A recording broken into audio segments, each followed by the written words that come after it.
मौसा नमस्कार। आपण ना कौन मौसा? विजय त्रिपाठी। आज्ञा घर मोहू। आज्ञा आज्ञा आपण मौसा ये जो ऑफिस के जो 8 दिन हम पानी पिओचंदी आपणर कौन कौन रोग थिला आपणकर?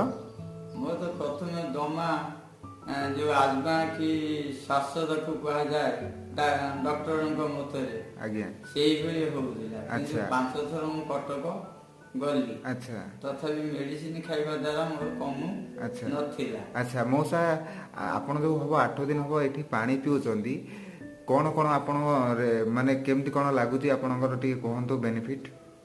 से जो 5 थर कटक जाई मेडिसिन खाइला परे से कम नथिला। बहुत चेक करी बहुत टंका 30,000 खर्च करी सारी एठी आसी पानी पीवा द्वारा किंतु वर्तमान आज 8 दिन है बहुत